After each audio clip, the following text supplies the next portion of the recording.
we need to up the level of damage we do to Iran, and unfortunately that might entail dual targeting, electrical plants, roads, bridges, and the actual barracks, camps, military facilities of all the various aspects of the Iranian military. And then once we feel that they are so attrited, they're not going to pose a serious threat to those who are keeping the strait open, then we can go and remove most of our assets back home.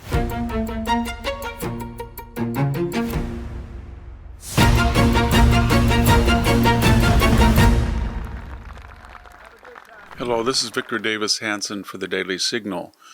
We're now in the 134th day of quote-unquote the war with Iran. I'm speaking on July 12th. But we got to remember that we've really only had March and April. We started on February 28th, about 38 days until we stopped fighting on April 8th. So we're really talking about 90 plus days of negotiations and 38 days of actual fighting. That should tell us something about what the Iranian strategy is. They want to talk, and they do not want to fight. We want to fight and get over and go home, and they don't. And they, because of the length of the negotiation vis-a-vis the kinetic part, they may be in an advantaged position. Part of the problem is that we have knocked out the four centers, at least three of the centers of the four of their government. The theocracy, with the death of Khomeini and the disabling of his son and killing of many of the others, is sort of inert. We've taken out a lot of the heads of the Islamic Revolutionary Guard Corps. There's a lot of military planners that were central to Iran's military, industrial, and nuclear complex that are gone, and we have a few elected leaders. And so that's who we're dealing with, but we're not sure if they are good cops and the rest of what's left are bad cops, or if anybody's any cop. So where do we go from here? What's happening right now is we have no war and no peace. That is, about every day and a half or every other day, what's left of the bad cops, that is the theocracy, the military, and the Guard Corps, freelance, and they hit one of the Gulf states or a tanker. Notice they don't ever hit Israel. They don't ever hit Israel because Israel has announced that their response will be disproportionate and aimed at the surviving government. So they don't do that. We haven't said that. But every other day they do that, and now we're starting to respond disproportionately, and that means for every 50 or so strikes, we have 120 or 130. But that itself will go on and on and on. What we need to do is to find a way to do two things.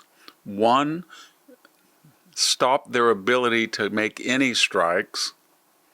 And that can be accomplished various ways. We can either stop all of their supplies, and I mean all of them. That is, we can take out their airlift capacity, their airport. We can take out all the rail lines overland to China. We can take out the Caspian seaports. We can not allow any seaborne traffic into Iran. And we can take out their electrical generation plan, short out the grid, take out more. We can stop their ability to make war rather than just hunt for an individual target, a missile target or a launcher pad or something like that. And then we have to make the conditions for which we can go home. We did the hard work. They're no longer a threat. We've taken out their 47-year, $500 billion military investment. There's a lot of other vested interests that would like the Gulf open, particularly the Gulf Council states, the Europeans, the Japanese, the Chinese, South Koreans.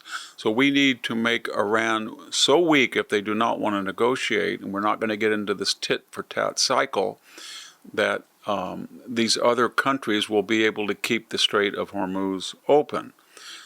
In other words, we'll leave maybe a rotating carrier group that comes in periodically, a few ships, and they will help organize a flotilla that keeps the strait open if we have done enough damage to their military that it has no ability to oppose the opening of the strait.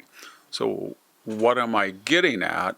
I'm getting at we need to up the level of damage we do to Iran, and unfortunately that might entail dual targeting, electrical plants, roads, bridges, and the actual barracks, camps, military facilities of all the various aspects of the Iranian military. And then once we feel that they are so attrited, they're not going to pose a serious threat to those who are keeping the strait open, then we can go and remove most of our assets back home and outsource it to the people who have a vested interest in keeping the strait open. That's not us. We're independent of it. Our only interest in keeping the strait open is so that our allies don't suffer from a global recession. There's some good news. The price of oil has stabilized now. China is importing less. It's turning to coal power, perhaps for its industries to produce electricity, but more likely their electrical car industry is growing and growing and growing. Maybe they feel they can cut back on oil. They're cutting back about 4 million barrels. Venezuela's pumping more. Russia's trying to pump more. The United States is pumping more. There's apostates who have left OPEC. UAE is pumping more. The pipelines to the Red Sea and to the Gulf outside the strait are now open. So it hasn't been the catastrophe everybody thought. There's not a global shortage of oil. In fact, we're looking probably at a global glut pretty soon of oil that will radically take the price down. The second thing is that the midterms for the Republicans are not lost. The Senate, the Democrats only have a 50 chance, maybe perhaps less, to take the Senate. A lot will depend on who takes Mitch McConnell's place if he's unable to continue as senator. There's a Democratic governor who will appoint somebody if he should not be able to take his place back in the Senate. But the midterms are not lost. There's been redistricting, both the stop racial gerrymandering and red state has outdone the blue state in redistricting. That might pick up 9 to 10 to 11 seats. And then the latest development, it's in association with what we've seen with Graham Plattner.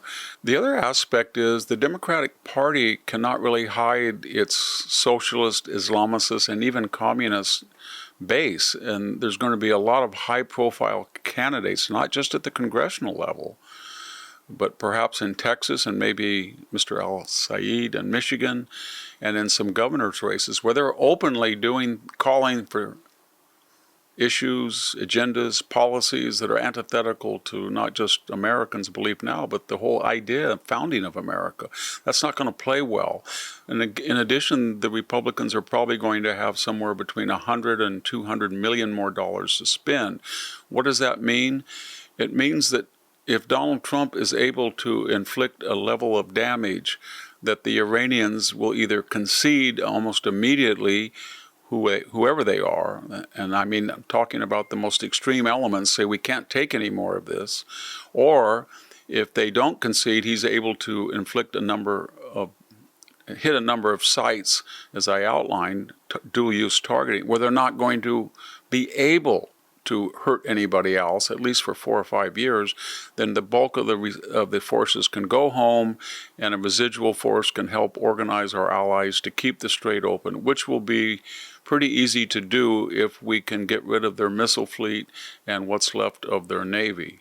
So once again, we are in a cycle of tit for tat. The good news is militarily that we are starting to respond much more disproportionately, which we should have done in the beginning, and we're starting to catch on that the Iranians are either not serious, or they're playing bad cop, good cop, or nobody's in charge at all. But that's all irrelevant. All that matters is that we use enough force to prohibit Iran from hurting its neighbors or attacking. We have that power. If we use it, the war will end. There'll be time for the Republican administration to concentrate on the economy and the midterms, and we have allies in the region and without that have all the power they need to keep the Strait of Hormuz open. Thank you very much. This is Victor Davis Hanson for the Daily Signal. Hey folks, you know that males have inherent athletic advantages over females. and no one should be punished for recognizing that truth. And guess what? The U.S. Supreme Court knows it too. Just days ago, the court ruled that under both the U.S. Constitution and under federal law, states are free to protect female athletes. That means girls can compete on a level playing field in 27 states. Now, we must fight to ensure the remaining 23 states stand up for safety and fairness too. That's really important for girls like Kaylee Keeler, a high school wrestler in Washington State who was sexually assaulted by a male during the middle of a competition. No female should have to experience what she did. Sign Alliance Defending Freedom's petition to protect female sports now.